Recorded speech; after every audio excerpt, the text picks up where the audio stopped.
natin ang mahalagang tanong. Ako ang consumer. Alin ang kailangan at alin ang luho?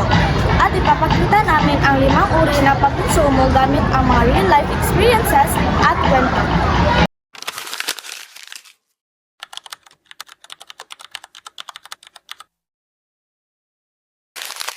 Tuwirang pagkonsumo.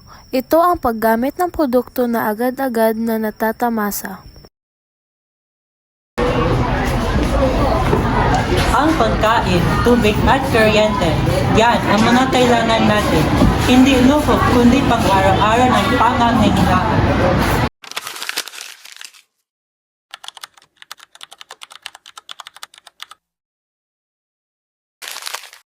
Di tuwirang pagkonsumo. Ito naman ang pagbili na hindi pa agad ginagamit.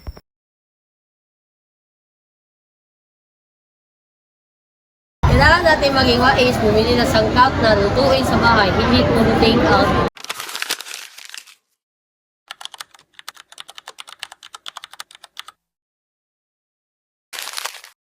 Maarligan na pagkonsumo. Ito ang pagbili ng sobra-sobra o kaya di naman talaga kailangan. Halimbawa, bumili ako ng maraming milk tea pero isa lang ang ininom ko.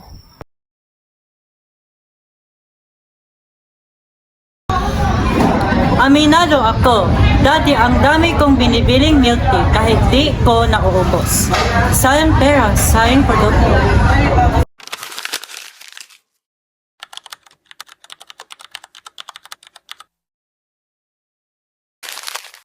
Maaksayang pagkonsumo. Paggamit ng produkto kahit hindi naman kailangan.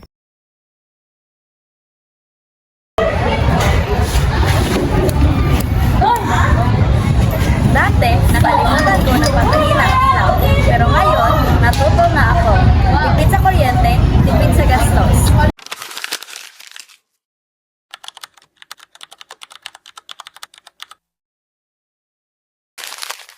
Mapanagutang pagkonsumo. Ito ang paggamit ng produkto sa paraang may malasakit. Namimili ako, dala ko ang Ecobag. Pinipili ko ang lokal na gulay. Makatipid na, nakakatulong pa sa mga lokal na magsasaka. Sa bawat pagbili, isipin, ito ba kailangan o luho? Nakakatulong ito sa akin at sa iba. Ako ang consumer, matalino, responsable at mapanagot. Sana ay may natutunan kayo sa vlog na ito. Tandaan, hindi masama ang pagkonsumo, basta may disiplina at tamang pag-iisip.